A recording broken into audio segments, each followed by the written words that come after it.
everyone, it's Nina and welcome back to my channel. In today's video, I wanted to talk about the book trends that I felt got really popular in 2023, as well as what I think has now fallen out of popularity, as well as what I think will come into popularity or continue to be popular in 2024. This is just from my perspective as a booktube watcher, and my very slim view of what I saw being read and recommended. As I've said before, I know jack all about the publishing industry, and how things are chosen for promotion, and I'm sure there are some ad campaigns or selections from higher ups in the publishing world that had a place in making these trends happen.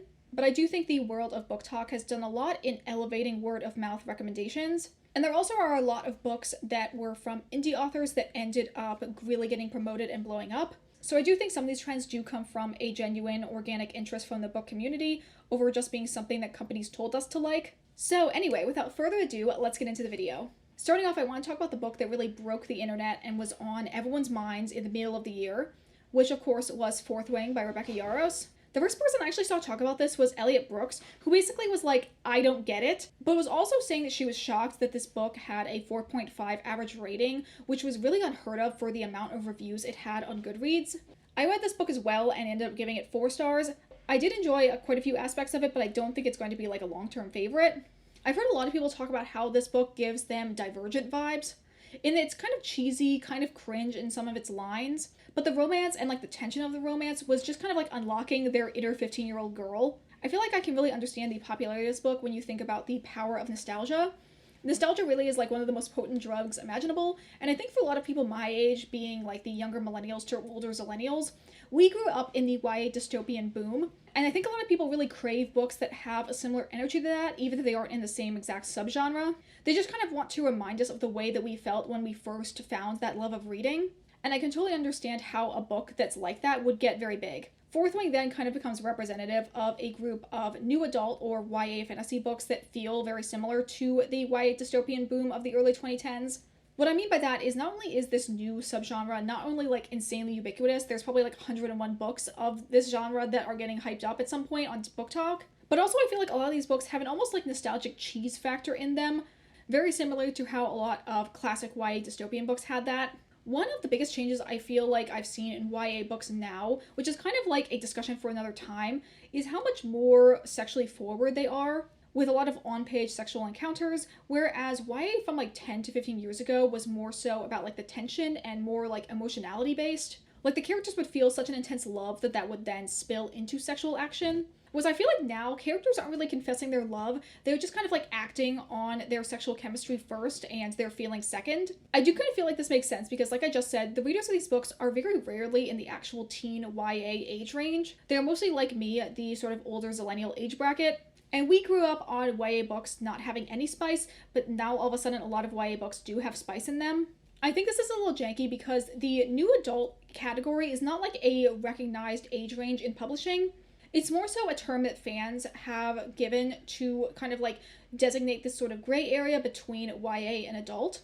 And I really do feel it should become an official category because otherwise we end up with a lot of books that really aren't written for teens getting put in the YA category, i.e. Kingdom of the Wicked. Switching now to a different section of fantasy. In 2022, we definitely saw a huge rise in cozy fantasy. And in 2023, I think that interest in cozy fantasy sort of evolved and we saw the rise of different subgenres of that. The first subgenre is cozy fantasy books with a more fairy tale whimsical vibe to them.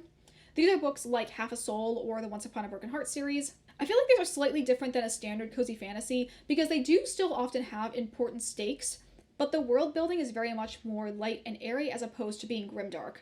Another very related category is cozy fantasy, but it's also historical fantasy. This also includes Half a Soul as well as the Lady Trent series, Emily Wilde, as well as the Dangerous Damsel series, I think that's the name of this one, and also book series that have similar cover designs that look like that. A lot of these books also have a Regency setting or a similar time period. I do think that overall the girls just love the Regency period, and it's only really grown in popularity with things like Bridgerton becoming a mainstream source for content of this era.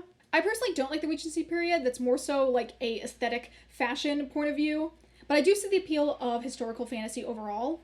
I feel this is really a subgenre that came about from the fact that the girls love fantasy, but the girls also love a good historical ball, so let's just go ahead and put them together.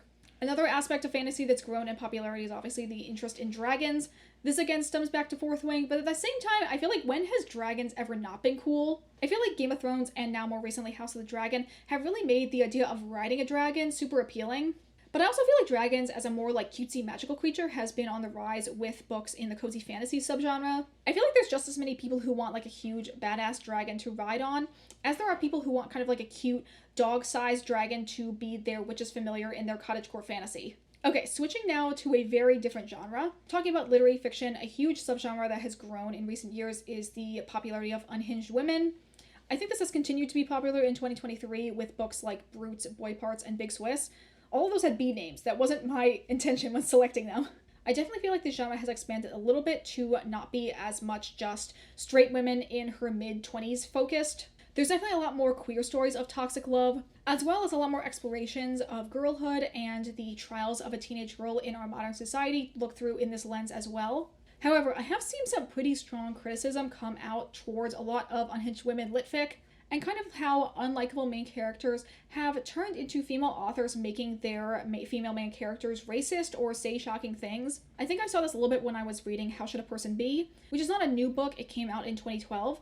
But that book did have a lot of bad ableist language that the main character was saying, but that since that book is kind of autofiction, it's like, how much does the author actually believe what they're having their character say? And going along with all of that, I think there is still a diversity problem in so much unhinged women litfic.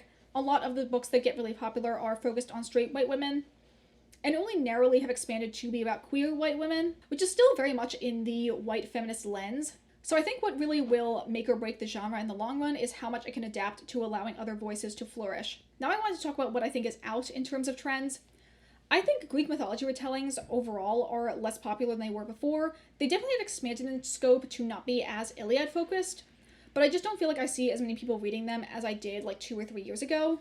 I also don't really think I see the rise of contemporary YA coming anytime soon. I've actually kind of heard rumblings that overall YA has fallen in popularity. I think this does come back to what I talked about before with the fact that a lot of YA readers are a bit older, so a lot of them are flocking to the new subcategory of new adult over YA. Another sign for this was that a lot of book subscription boxes have actually stopped doing their YA boxes in favor of starting new adult and adult boxes. It might just be this specific demographic of those book boxes wasn't loving YA as much, or it can be indicative over a larger trend for the whole book sphere. Now I want to talk about what I think will come into popularity in 2024. I think overall fantasy is here to stay. I think a lot of people just really want a new world to immerse themselves in instead of focusing on all of the bad things that are happening in the real world, or they want a more fantastical scenario to kind of help them process things that are happening in the real world. I think fantasy has already been added a little bit to the literary fiction genre with books that have magical realism in them like Night Bitch and The Pisces, and I definitely can see this genre going down a more fantastical or supernatural route and using those fantastical elements as an allegory for real world experiences. I think with how popular hockey romances were in the last year, as well as the very niche but overwhelming popularity of the Chest That Spring series, which I think is about bull riders, I can see a lot of more niche sports getting their moment in the spotlight. I mean, what's next? Lacrosse, cricket, water polo romances? It's all on the table. Actually, I say this, but randomly, I saw someone talking about an F1 romance, and then I found out that like 2 different people I follow are really into F1, and I'm like, where the heck did this interest come from? So I'm calling it now, more F1 romances are going to be popular in 2024. I did want to talk about another trend that I don't think was started by Fourth Wing, but definitely made it seem more popular and more doable. And that is for regular first print runs to have sprayed or stenciled edges on them. And I think overall there are just a lot of books that are getting more special edition treatments or having additional cosmetic features. I think it was also Elliot Brooks that mentions that we right now are really in like the golden age of book special editions, since there were just like so many book subscription boxes. And as a result of those more niche markets, Barnes & Noble and Waterstones have started doing their own special editions. And also now there are a lot of publishers that are adding special details to the first print runs of their books as kind of like an added incentive for people to pre-order them. Anyway, that is just kind of like a snapshot of what I think has come up in popularity for the book community in 2023. I really like seeing what becomes popular and kind of like the mentality of how trends and virality come about. Let me know your thoughts on any of the books you saw get really super popular this year, or any of the books you really wish had gotten more popular. That is going to be it for this video. Thank you guys, as always, so much for watching. If you enjoyed this video, consider leaving a comment, liking, or subscribing if you aren't already. Any interaction is really helpful for me as a small channel to get put into the YouTube algorithm. And that is going to be it for me today. I hope you all have a wonderful day, and I will see you all in the next video. Bye!